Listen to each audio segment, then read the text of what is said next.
नमस्कार। खुलासा इंडिया में आपका स्वागत है। राजनीति की पाठशाला, आओ राजनीति करें। तो हम आपको आज यह बताना चाहते हैं कि ये जो राजनीति की पाठशाला नामकरण किया गया, उसके पीछे का सिर्फ और सिर्फ एक ही मकसद है कि जो बातें हमको भी नहीं पता है, इस बात को स्वीकार करने में कहीं से कोई हिचकिचाहट नहीं होनी चाहिए कि जो बात नहीं पता हो वो बात स्वीकार कर लीजिए कि हमको नहीं पता है।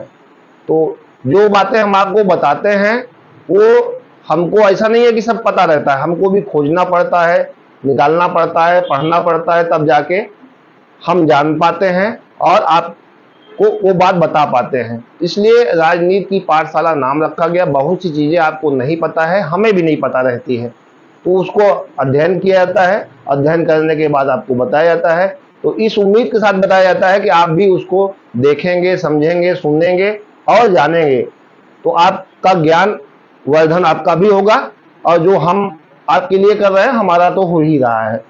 तो आज हम आपको ऐसी बातों से, ऐसी चीज की जानकारी दे रहे हैं जो हो सकता हो कि आप जानते हो या ना जानते हो। जो जानते हैं उसके लिए बहुत बढ़िया है, जो नहीं जानते हैं उनके लिए हम बताना चाहते हैं कि आज देश में 2024 लोकसभा का चुनाव का पहला चरण का मतदान हो रहा है। उत्तर प्रदेश की 8 संसदीय सीट है लोकसभा की, वहां पर भी चुनाव आज हो रहे हैं। आज हम जिस संसदीय सीट की बात करने चल रहे हैं वो है नगीना। अब नगीना जो संसदीय सीट का गठन हुआ वो जानकर आप हैरान होंगे कि वो 2008 की परिसीमन के बाद उसका गठन किया गया और बिजनौर जिले का ये क्षेत्र है। बिजनौर जिले के विधानसभाओं को मिलाकर 5 ये नगीना संसदीय क्षेत्र बना और नगीना संसदीय क्षेत्र सुरक्षित है, मतलब आरक्षित है। यहाँ पर 80 उम्मीदवार ही चुनाव में भागीदारी ले सकते हैं। तो 2008 में देश में परिसीमन हुआ और परिसीमन के बाद यह नगीना संसदीय सीट का गठन हुआ और इसका पहला आम चुनाव, जैसे देश में आम चुनाव, देश स्वतंत्र हो गया था 15 अगस्त 1947 को और 26 जनवरी 1950 को गणतंत्रता दिवस संविधान लागू किया गया।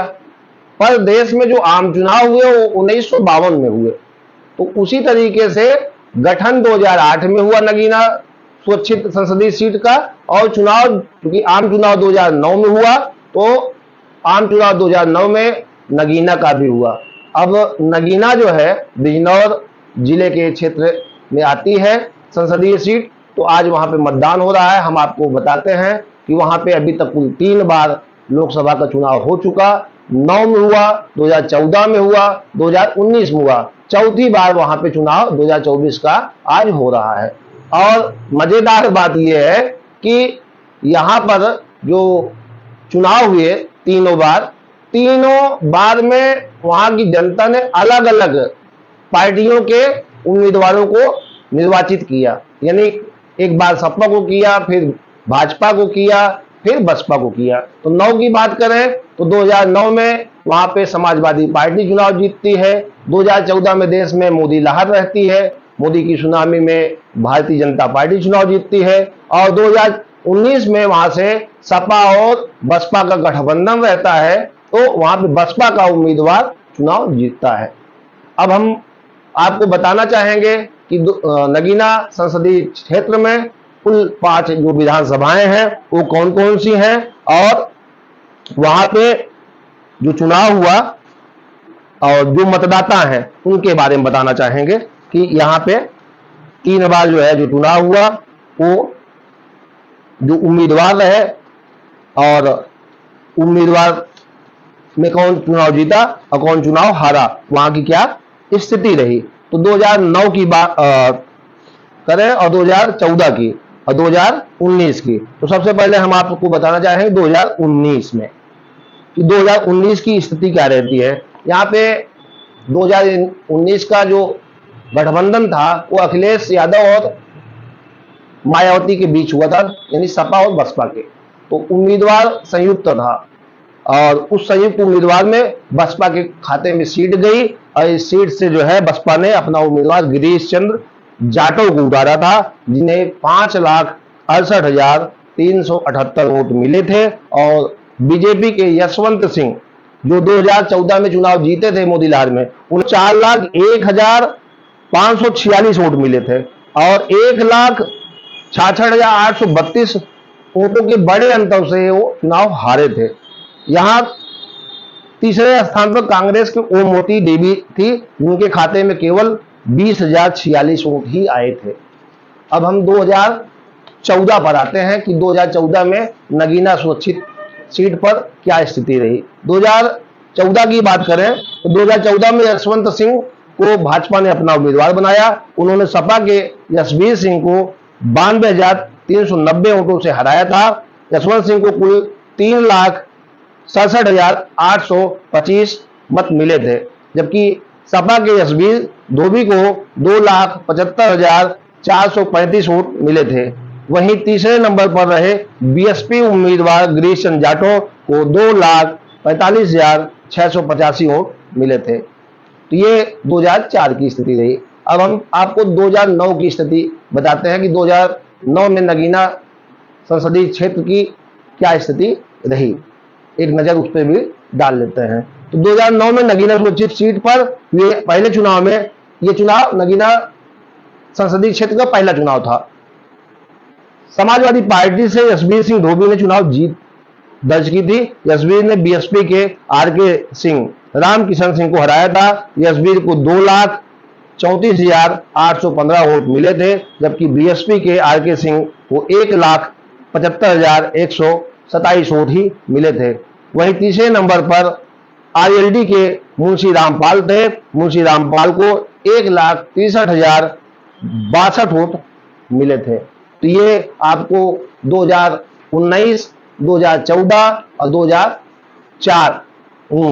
2009 के बारे में हमने आपको जानकारी दी। अब यहां पर हम बात करेंगे कि मतदाताओं की स्थिति क्या है।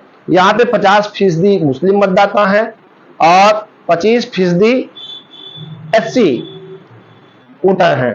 तो इस संसदीय सीट पर ये दोनों जो आपको हमने परसेंटेज बताया, एससी का 25 और मुस्लिम का 50, इस तरीके से यहां पर जो है इनका जो जनसंख्या है, जो मतदाता की स्थिति है, बड़ी महत्वपूर्ण है। तो इस सीट पर जो सबसे खास बात है वो मुस्लिम और दलित बहुतायत की है।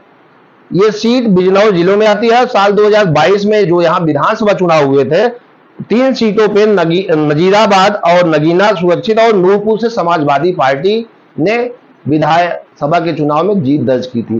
तीनों सीटें वो चुनाव जीती थी और 2 सीटें जो धामपुर और टौर सुरक्षित है, उस पर भारतीय जनता पार्टी का कब्जा है।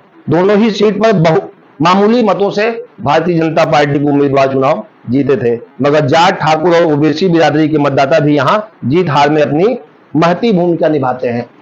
तो ये संसदीय क्षेत्र जो नगीना है, यहाँ की ये स्थिति है। 3 बार यहाँ पे चुनाव हो चुके हैं, लोकसभा के चुनाव, और तीनों बार अलग अलग पार्टियों के निर्वाचित हुए थे प्रत्याशी। यहाँ पर इस सीट पर सिर्फ जो है अपना अपना जो उम्मीदवार हैं उन्होंने बदल दिया है। समाजवादी पार्टी के जो उम्मीदवार थे वो इस बार यहाँ से बदल गए हैं। बिजनौर से उनको जो है टिकट दिया गया है और यहाँ पे अखिलेश यादव जो पूर्व मुख्यमंत्री हैं और समाजवादी पार्टी के मुखिया हैं, उन्होंने वहाँ के पूर्व जज, अपर जज रहते हैं मनोज कुमार, जो चंदौली के रहने वाले हैं, उनको टिकट दिया है। और बीएसपी ने अपने प्रत्याशी को जो है यहाँ बदल दिया है। और भीम आर्मी चीफ चंद्रशेखर भी यहाँ पे चुनाव लड़ रहे हैं। और इस तरीके से 6 उम्मीदवार हैं और 4 उम्मीदवार महत्वपूर्ण हैं। चंद्रशेखर भीम आर्मी जो आसपास से लड़ रहे हैं, और सपा कांग्रेस का गठबंधन है। बसपा उम्मीदवार अपना सुरेंद्र पाल सिंह को किया है और सपा और कांग्रेस के गठबंधन से यहाँ पे मनोज कुमार जो पूर्व अपर जिला जज रहते हैं उन्हें उतारा गया है। यहाँ जो 2009 में चुनाव जीते थे उनको समाजवादी पार्टी ने बिजनौर जो दूसरी संसदीय क्षेत्र है वहां से उतारा है। इस तरीके से ये चर्चा है कि जो मनोज कुमार जी हैं, चंदौली के रहने वाले हैं, वो अखिलेश सपा सुप्रीमो के कहने पे बीआरएस लिए और इस उम्मीद से लिए कि समाजवादी पार्टी उन्हें अपना उम्मीदवार बनाएगी। तो सपा और कांग्रेस का जब गठबंधन हुआ और सीट जो है सपा के खाते में गई तो मनोज कुमार को वादे के मुताबिक अखिलेश ने अपना उम्मीदवार बनाया है। बीजेपी के जो डॉक्टर यशवंत सिंह थे वो 2019 में चुनाव हार जाते हैं और उन्हें इस बार जो है 2024 का जो चुनाव चल रहा है यहां से जो है भारतीय जनता पार्टी ने ओम कुमार जो 3 बार से विधायक रहे हैं भारतीय जनता पार्टी ने उन्हें अपना उम्मीदवार बनाया है। ये देश के लोकतंत्र की खूबसूरती है। इसको 5 साल में एक बार मौका मिलता है देशवासियों को कि जनता जो सरकार बनाती है वो सरकार गिरा भी सकती है, 5 साल में सरकारें बदल देती है, अपना सांसद बदल सकती है। यही लोकतंत्र की खूबसूरती है जिसे पूरे विश्व में अलग स्थान से देखा जाता है, अलग नजरिए से देखा जाता है कि देश का जो है लोकतंत्र जो भारत का है वो बहुत ही खूबसूरत है कि सरकार जो बनाता है वो 5 साल में उसको अधिकार मिलता है और इस अधिकार को तभी आप पा सकते हैं जब आप मतदेय स्थल तक जाएंगे, मतदान केंद्र जाएंगे, अपना वोट देंगे, तब जाके आप अपना सांसद बदल सकते हैं और जब सांसद बदलेंगे तो सरकारें भी बदल सकती हैं। तो सबसे पहले इसमें मतदान करना आवश्यक रहता है और यदि आप मतदान नहीं करते हैं तो आपको कोई हक नहीं है कि आप 5 साल किसी भी निर्वाचित सरकार को कोसें। कोसने से पहले आप अपने मतदान स्थल पर जाइए और अपना मतदान करिए। यदि आपको नहीं पसंद है कोई उम्मीदवार तो नोटा का विकल्प दिया गया है, नोटा में आप अपना वोट दे सकते हैं, पर वोट देने जरूर जाइए। घर में बैठ के जो है सिर्फ ये मत कहिए कि ये सरकार ठीक नहीं है, वो सरकार ठीक नहीं है, ये पार्टी का उम्मीदवार ठीक नहीं है, वो पार्टी का उम्मीदवार ठीक नहीं है।